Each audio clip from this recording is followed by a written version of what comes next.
नमस्कार, मी उज्ज्वला. शौर्यस क्लाउड किचनमध्ये मी तुमचं मनापासून खूप खूप स्वागत करत आहे. आज गुरुवार आहे, तर आज मी तुम्हाला उपवासाचा पटकन असा होणारा ढोकळा दाखवणार आहे. चला तर मग रेसिपीला सुरुवात करूया. हे बघा, इथं मी उपवासाचा ढोकळा बनवण्यासाठी 1 वाटी वरीचे तांदूळ आणि पाव वाटी साबुदाणा किंचितसं कढईत थोडंसं गरम करून घेतलेलं आहे. आता हे मिक्सरला एकदम बारीक वाटून घ्यायचं आहे. मिक्सरला असं बारीक वाटून घेतलेलं आहे. आता हे या बाउलमध्ये काढून घेऊया आणि याच्यातच सेम वाटीने पाऊण वाटी दही घालून मिक्स करून घेऊया आणि 10 ते 15 मिनटं तसंच ठेवायचं आहे मिक्स करून. हे बघा, याच्यात अर्धी वाटी परत पाणी ओतून हे असं बॅटर रेडी केलेलं आहे. आता हे 10 ते 12 मिनटं भिजत ठेवूया. पीठ चांगलं भिजलेलं आहे. हे आता आपण मिक्सरच्या भांड्यात काढून घेऊया. यात आता हे बघा, अर्धा चमचा मीठ, 1 चमचा साखर घालायची आहे, 1 पळी तेल घालायचं आहे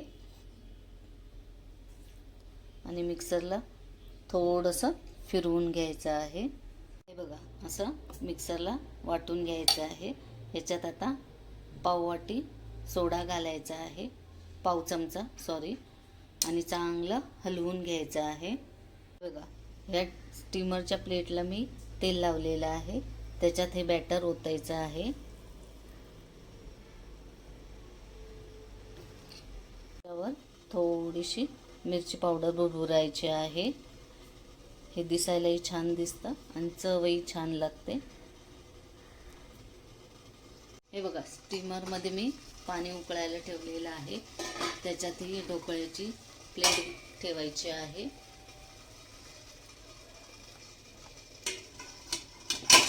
आणि 10 मिनटं वाफवून घ्यायचं आहे. हे बघा, ढोकळा स्टीम होऊन 10 मिनटं होऊन गेली आहेत.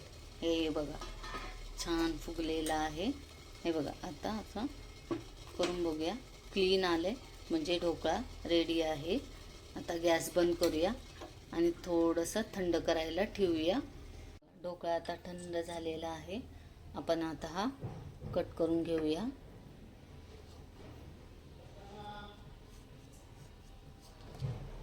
हे असे छोटे छोटे छोटे पीस करून घ्यायचे आहेत.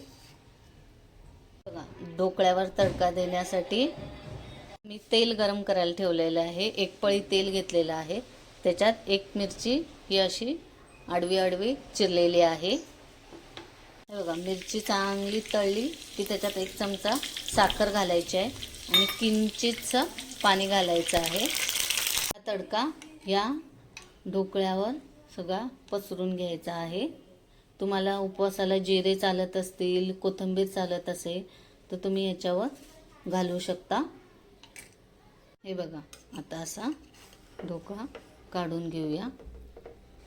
हे बघा, किती स्पॉन्जी झालेला आहे. बघा, जाळीदार मऊसूत असा. हे बघा, जवळून दाखवत आहे.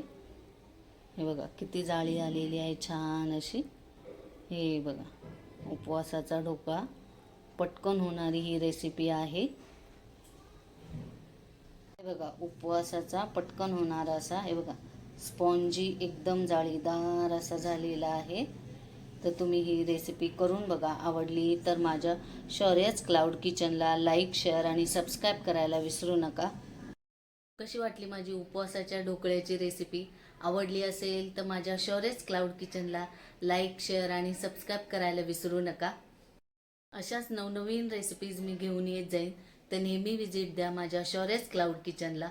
याआधी पण ज्यांनी माझ्या शौर्यस क्लाउड किचनला लाईक, शेअर आणि सबस्क्राईब केलेले आहे त्यांचे मनापासून खूप खूप धन्यवाद. तुम्हाला माझ्या रेसिपीज, माझे व्हिडिओज जर आवडत असतील तर तुम्ही तुमच्या फ्रेंड सर्कलमध्ये आणि रिलेटिव्हजमध्ये माझे व्हिडिओ शेअर करू शकता.